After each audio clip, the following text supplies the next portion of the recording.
Hello everyone, welcome back to the channel. I'm Kris. In case you don't know, this was... My dog's hacking up something, I don't know. This was a request by Brian Drazen Jr. I apologize with the name if I got it wrong. But this was the request that they asked based on the fourth video they put out. I put out for Alexander the Great.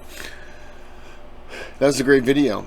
That was a great series. I didn't know much about Alexander the Great. And there was a book on Chirp on the audiobooks, really cheap book, popped up, and I'm debating on buying it, but it was like a 6-hour book, and I want something that's longer. I really want to get into it. I just finished, so far today, I've done the 3rd episode of Shiloh. I've done both videos of the First Crusade. And those were awesome, by the way. I wish there was something longer. I'm very disappointed it was only 26 minutes. That was really good. I don't know, you know, you learn this stuff in school, but you don't retain it, most of it, because it's just maybe not something you're interested in at the time. Now I love this stuff. And so yeah, but this was why were Alexander's body and tomb so important? Being Alexander the Great, I'm gonna guess. If anyone has a video about Genghis or Genghis Khan, however you pronounce the name, I apologize. I want to see that video. Hold on, I want to see that video. That was me stomping my feet in protest because I want to see a video, because I haven't found one. And if anyone knows where he's buried, I believe everyone was killed who would know that. So, my back itches. Sorry. Okay, that felt good. Okay. So we're going to go ahead and get into this video. And it's a short one, but it's fine. But this is where oh my goodness. I apologize. I've been drinking. Alright, it's a great day. This is why were Alexander's body and tomb so important. I can tell you why it's so important. It's because somebody that important in history, you almost want a place to pay your respects. If that means anything. Again, I'm a George Washington fan. If George Washington's body was and his tomb were some secret location, it would be disappointing to me. So I think that's kind of why it's important. But I apologize for the fan. It's going to stay on. So let's get on with the video.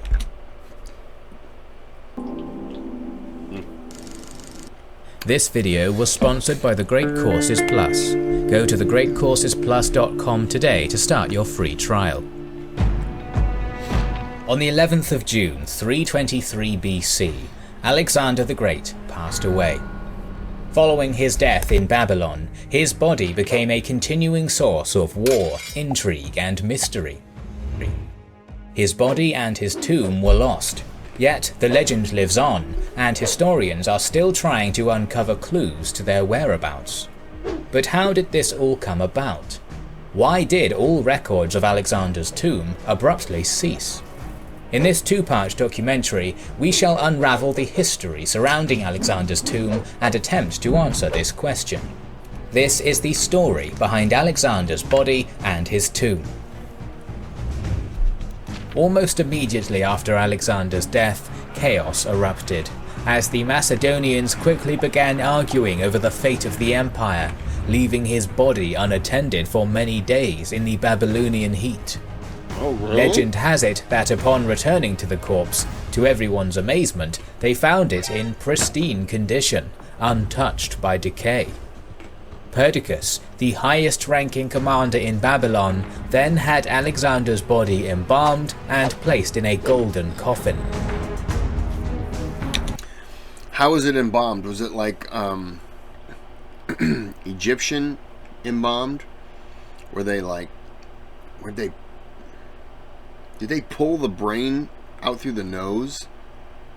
and then like stuff the body with flowers and stuff like that, kind of mummify him, wrap him. I'm just curious if anyone knows.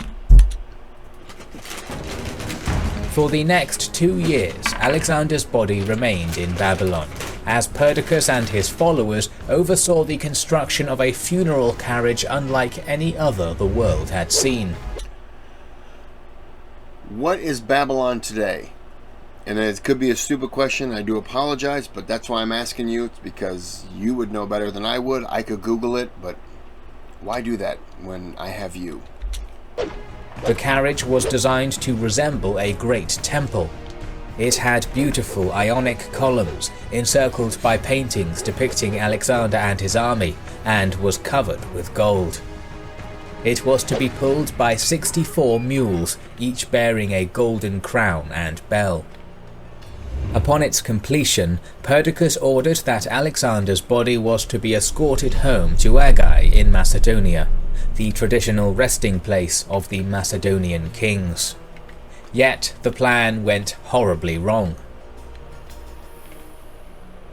The governor of Egypt, Ptolemy, was aware of the great wealth and potential of his domain, and soon grew ambitious, eager to get rid of Perdiccas' control.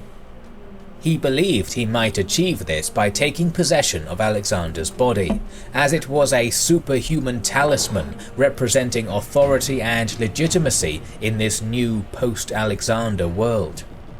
Whoever controlled the body held great sway. Ptolemy was not deterred by Perdiccas' precautions to keep the body, but he needed a daring plan. In 321 BC, Alexander's elaborate funeral cart left Babylon for Macedonia. Yet as the procession was making its way through Syria, Ptolemy made his move, bribing the escort, seizing the body, and diverting it to Egypt, where he had it housed in Memphis, the traditional Egyptian capital. Perdiccas was furious, as his authority as regent had been severely tarnished. It was the opposite for Ptolemy, as Alexander's soldiers came from far and wide to swell the ranks of his army. Perdiccas immediately marched on Egypt with his army, his main aim to regain control of the body and restore his authority. In the ensuing war, covered in our documentary which you can see here, Ptolemy emerged victorious, and Perdiccas was murdered. Alexander's body was now securely in Ptolemy's possession. He quickly began proclaiming the link between himself and Alexander, becoming the first of the Diadochi to put Alexander's image on his coinage, and emphasizing that he was a favorite of Alexander in his account of the conquest of Asia. Ptolemy also cultivated a local legend of Alexander. Rather than being the son of Philip of Macedon, Egyptian tales soon became widespread that Alexander was the son of the last Egyptian pharaoh, Nectanebo II. In 343 BC, the Persians had deposed Nectanebo, who had then died in exile. His pre-made sarcophagus in Memphis had therefore remained empty. It is likely Ptolemy had first placed Alexander in this empty coffin, and it was from there that this fabulous story took root. A pharaoh of Egypt could only be legitimate if he was related to his predecessor, so this tale helped portray Alexander as Nectanebo's rightful heir. It also established a connection between the Macedonian and Egyptian dynasties, a connection that only helped Ptolemy's cause. At the same time, Ptolemy began spreading the rumour that he was in fact an illegitimate son of Philip II, and thus the half-brother of Alexander. Both stories spread rapidly, and helped Ptolemy secure his rule in Egypt, thanks in good measure to his clever use of Alexander's body. Following the New barbecue brisket pizza is smoky, sweet, and savory with juicy brisket,